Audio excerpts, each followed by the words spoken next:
Mike, I know you've been asked this before. I've seen some quotes about it, but you left after 1 year, which nobody can blame you for. You're the number 2 pick in the draft. But like, how much at the time were you given serious thought to coming back and sticking around longer in Manhattan?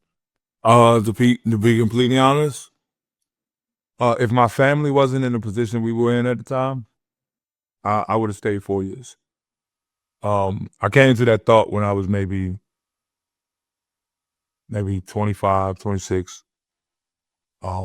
And I was just telling my friends that um, it was only later in life when I started to understand the totality of what history means. And it's not just my history, but it's ours. And the moment we just spoke about, the moment we all share, and the feeling that I was able to give people, if I could have did that for 3 more years, you know.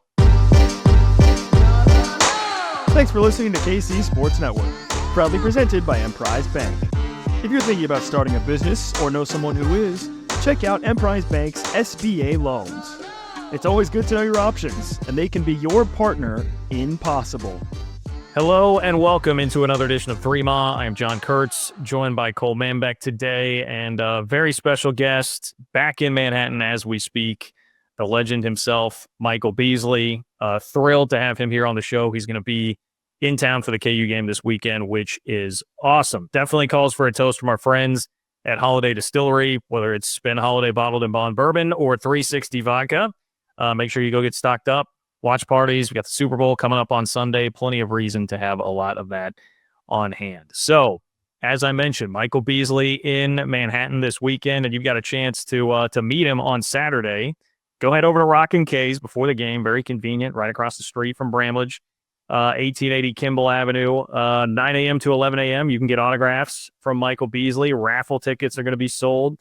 There'll be a little Q&A and some raffle winners after the game, all leading up until noon. So $35 per autograph. Bring your own items to get them signed. And Mike also will have We Them Ones merchandise available at the event as well. So we're excited for that, Mike. It's great to see you back, my friend. How is life these days, and how is it being back in Manhattan? It's cold being back in Manhattan, man. I didn't think it was gonna be this cold coming from Manhattan. But like life is good, man. You know, just staying in the gym every day, working with my kids. My kids are playing basketball just as much as I am now. So just being a dad and continue to chase the dream. Yeah, so is this the first time you've been back to Manhattan since your playing days, or like how many? No. My I got two sisters that graduated from here, so I've been back a few times. I'm just like real secretive when I come in town. You know, family. Just try to keep it about them and not try to So I've been back a few times, but maybe I think the last time was maybe 5-6 years ago. Okay.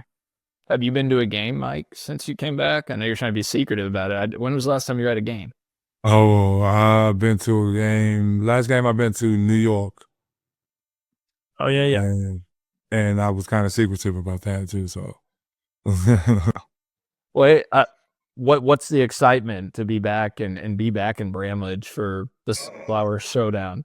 One, I just wanted to show my support. Like I said, I seen the team in New York. You know, just wanted to show the school that I'm supporting. That especially when I got time. I'm not playing right now. So I just wanted to come and show support. Then don't want to make it a big thing because it's a big game and we want to get the win. So we want to keep the main thing the main thing. But just want to let everybody know that I'm here. I'm here to support. I'm here to just be a part of the Wildcat. Just so that it's still emo. Hey, we know you're definitely still emo, and they were able to sell you on that, Frank and Hugs, back in the day. Take me through like the recruitment process, like how K-State got on your radar. Obviously, there was a coaching change that between there. It's funny, we was just talking about this. It was literally all Delonte Hill. We developed a relationship and through AAU. He coached my AAU team early. And, I just trusted him with, questions, with, giving me a real answer, about college basketball, about the game period, about the recruitment process and things like that. So I just told him wherever he go, I'm gonna go. And he ended up at K-State, and I admit I never heard of it. Never. My first time, like it was my first time smelling cow manure and all that type. So it was a whole experience for me coming from the city, and just even seeing a cow, So really, Delonte Hill, Frank Martin, you can thank Hugs too, but Delonte Hill really the credit. What was your first impression of Frank Martin? I think he cursed me out. But man, Frank is I mean, just as intense as he is off the court, he's just as loving, and he got your back off.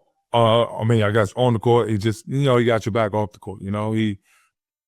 He want a lot out of you because he trusts that you can do it.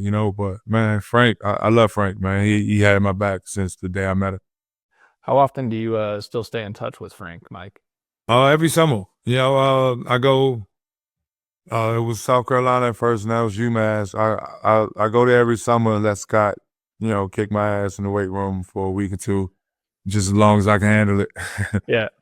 Hey, we actually had Frank Martin back on the show this summer, and one of the things he talked about, I am curious on the timeline. So you were committed to Kansas State, then Hugs leaves, right? And there's that few-day gap while Frank gets the job and Delonte is kept as the associate head coach. Frank told us a story that you were you let them know that Memphis had you surrounded at USA Basketball after. Yeah, man. I just said one of the times he coached me out. That's the time I'm speaking about, 100%. So it was a chaotic time. I think it was Hoop Summit. All the top players was around each other. We were just kicking it.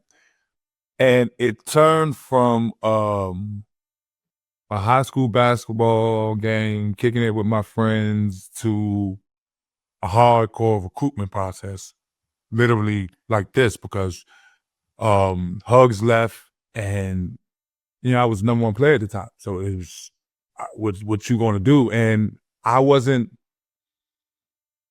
guess I wasn't aware. I wasn't old enough, maybe mature enough to even notice at the time that, like, okay, a lot of the guys on Memphis at the time I was cool with. Hakeem Warwick was around, Rudy Gay was around. So these guys I'm cool with, just playing hooping. So I'm riding around with these guys and kicking it with these guys, and just not even realizing I'm on a visit, and we in a hotel, all the coaches, and Frank and Delonte. Frank walks in like a mobster, suited and tied, sat me down, and you would think that he would pull me to the side and have this conversation in the side room or something. No, sat me down in the middle of the lobby in front of everybody. And I think I told this story before. Like, he was so intense and so not even convincing, but just matter of fact. And like, by the time they left, I was sitting there like, why you not taking me? Like, come on, let's get out of here, but it was like, man, Frank is intense, man. Like, and that's it was, the rest is history, No, for sure. Well, turned out pretty well. Obviously, you guys did some great things together. Like, when you think back to your career at K-State, the season that you were here, like what is the standout memory to you, or what comes to mind the most? I mean, it was a lot. I had some personal battles. I guess the standout memory is this one. Yeah. I mean, I never experienced anything like that up until that point. I never knew up until that point what basketball meant to people that wasn't even playing, So beating KU that week, the letters I got, the people I touch, the people I still touch, the people that still talk about it. Like, I would say that, beating KU at home was like one memory I wish I cherished more than I did. What do you still remember, like, from the game? Can you take me inside? Like, what you remember from the game?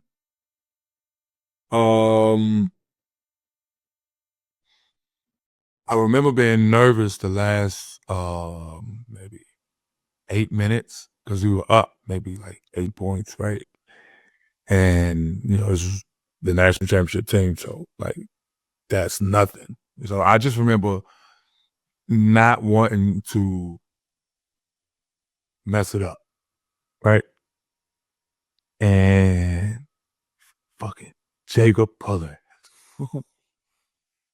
that and then I'm sorry, just save, and I just remember I go to sleep to this moment sometimes, like him on the floor. Oh, No. like because it was such a big game for us, and me and Bill played so great in the first half, and kind of like died off a little. They kind of like amped the pressure up on us, and I just remember being nervous. I just remember just like, damn, I don't want to lose this game. I'm there. And out of nowhere, Jake Pullen just come in the last 10 minutes and yeah, Jake Pullen. That's I like that's what I remember from that game. Like Jake Pullen saved us. Like people think it was me, and I'm not sitting here trying to be, I guess, not humble or whatever. I did my part, and my part did mean what it mean. But if you watch that game, and even if I can narrate it for you, like I show you exactly when I started, and then literally Jake Pullen just brought us home. All right, we interrupt Michael Beasley here with an important message from our friends at Home Field Apparel. How could you possibly be more EMA than you are right now, getting ready for K-State KU and listening to the great Michael Beasley? So celebrate that by going to homefieldapparel.com. Choose from 50-plus K-State designs that they have there, like the pullover that Cole has on right now. If you're watching on YouTube, Home Field Apparel has all the best K-State designs. They've got 100-plus other schools if you want to go that route as well, much more of Derek's style. But you can even get 15% off your first order. Just use promo code 3MA25 for 3MA25, 3MA24. I don't know. We'll figure it out. 15% off your first order. We appreciate it. Thank you to our good friends at Home Field Apparel. Looking for tickets for your next event? Tickets for Less is your #1 source. Save big on every purchase when you use promo code KCSN at ticketsforless.com. 20 points in that game. And Mike, look, you've had to talk about this before, and the soundbite's been aired numerous times, but obviously you made the comment that you were going to beat KU in Africa. Like, I'm curious, what was the reaction of Frank and the staff when you said that? And did you feel added pressure after making that comment as you headed into the KU game? No, I didn't. Like, I was just telling my friend, like where I come from, like, and how I was raised. Like, my family is not like a real basketball family. We into other things and things like that. So I didn't know about rivalries. I didn't know about this school, that school, that. Like I said, I just found out about Kansas State at the time. So I get in town. I go to, I think, a Capbacker event, and the guy asked me, and I was really speaking from the standpoint of being on the team, and like I kind of felt disrespected that he would even ask the question because I thought it was our event. I'm seeing purple around, purple, and then he come and say something about KU and Jayhawks, and so I'm listening, and he said, "You think you won't beat them?" And I'm like, "Why wouldn't I think I'm going to beat them?" So I really didn't know about the rivalry, and it didn't dawn on me until the ride home. Because I think it was me, David Hoskins, Bill Walker, and Clint Stewart, I think. Maybe Darren Ken. But the ride home, they were all like, bro, you know what you just said, and, still I was like, no, I don't, because, whatever. But, when he asked me, I said, yeah, we're going to beat them. And then he asked me again, and that's when I was like, yes, we're going to beat them. And then he asked, bro, we're going to beat them here, there. We're going to beat them where we play them, man. I just said Africa. I literally just said Africa. It was great. So I was really like, and I'm glad I didn't know, because had I did just a little bit of research, I wouldn't have said it either. I would have strayed away from the question. We're going to play as hard as we can. I hope but I'm glad I didn't, because I was able to give K-State a memory, lasting memory. memory that'll stick around in a lot of our lives forever. And I did want to ask you about another random moment in your freshman season, Mike. We had Brad Underwood on the pod this summer as well. And I think it was Brad that mentioned a game against Winston-Salem State early on in the year in the non-con, and Brad made up a story that one of their players called you overrated. I don't know if you're for that, but you come out of halftime and scored. I remember that like it was yesterday, because Brad, like we all talked this about Frank cursing us out. Brad was there cursing us out too. When we didn't play well, we went in, bro. I love Brad, but Brad came into the locker room and I think I had like 8 points or something like that, 9 points. And it was one of those games we were supposed to just win, one of those games. And they were kind of handling us the first half. So Brad came in straight to me and said, this kid said, just blocked your side, said, Beasley, who? And you're going to take that. And it was a little more colorful than this. But, you're going to take that, and after the game, I went back to his face, but I had Brad on my mind the whole game, and it's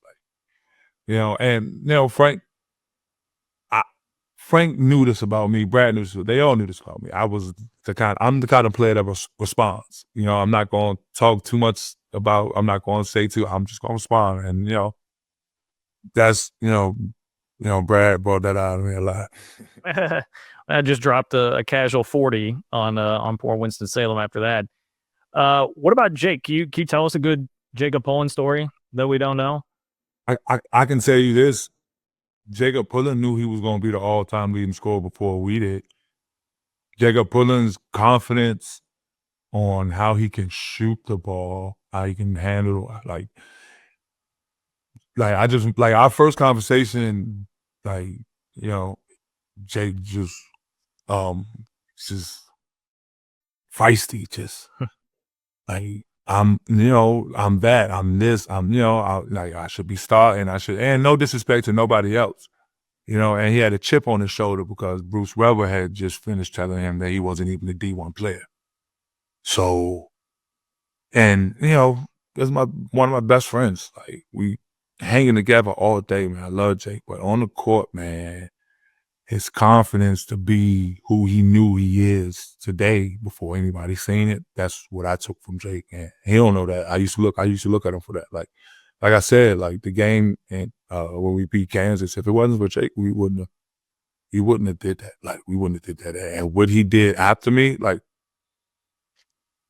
Jacob Pullen is more than Michael Beasley, and that's just facts. Yeah. Man, I just love what he was able to do. I love who he was able to become, and I love the fact that he was able to prove a lot of people wrong. This kind of leads perfectly into my next question. And before I do that, I do have to remind everybody, the show also brought to you by our friends at Alinco, alincohome.com, to get hooked up for all your home improvement needs. But Mike, I know you've been asked this before. I've seen some quotes about it, but you left after 1 year, which nobody can blame you for. You're the number 2 pick in the draft. But how much at the time were you given serious thought to coming back and sticking around longer in Manhattan? To be completely honest, if my family wasn't in the position we were in at the time, I would have stayed 4 years. I came to that thought when I was maybe 25, 26. And I was just telling my friends that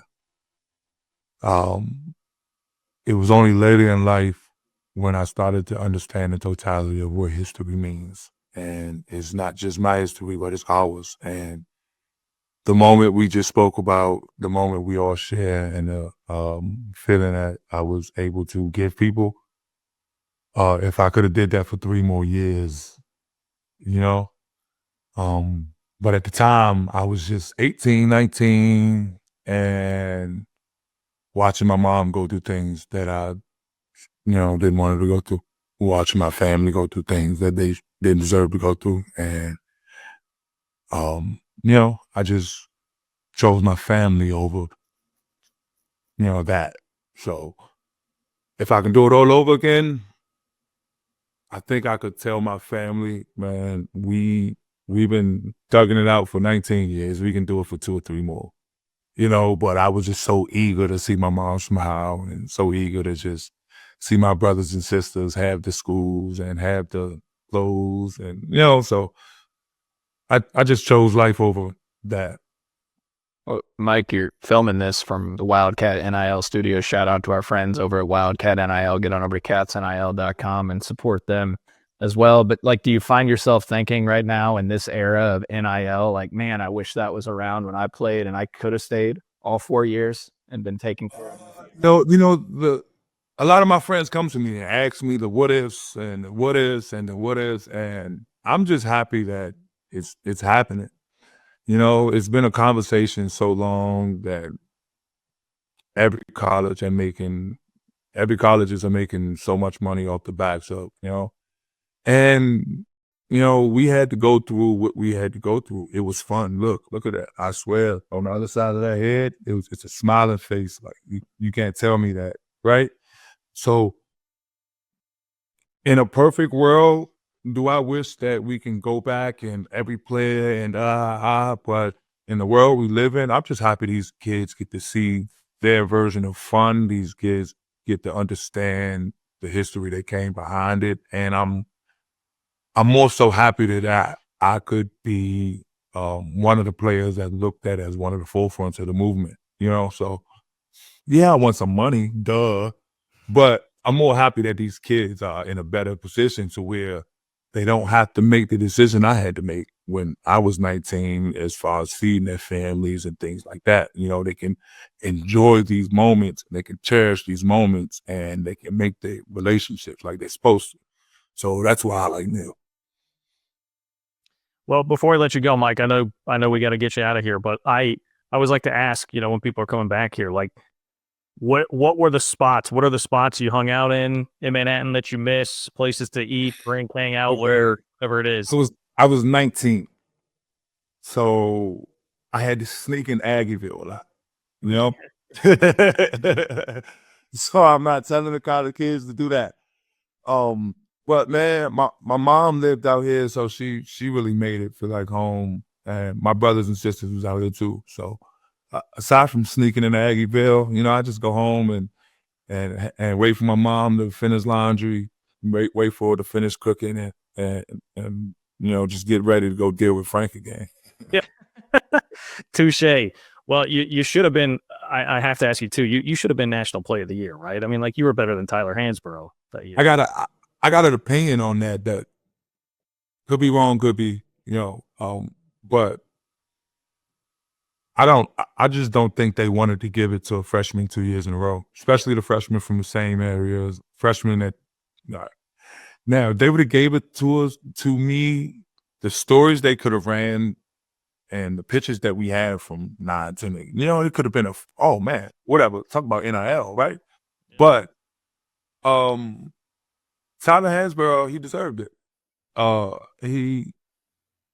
He meant more to his team winning than I meant to my team scoring.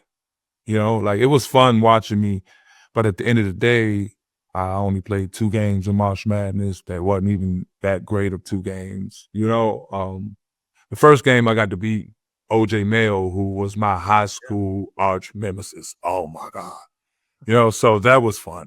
But, if I had to be honest, at the time I was hurt, but right now I'm looking back at it. If I had to be honest, he had the better season. They went further in the tournament, so hats off to him, hats off to UNC. But like I said, emo all the way. Yeah. Well, I can appreciate that attitude. One more reminder, everybody, get out to Rocking K's on Saturday, 1880 Kimball, right across the street from Bramlage. You can hang out 9 a.m. to 11, get some autographs from Michael Beasley, $35 an autograph. Bring your stuff. Buy some We Them Ones merch. Mike, we appreciate you so much for making time for us, man. This has been awesome. Enjoy your trip back to Manhattan, my friend. Well, thanks for having me, man.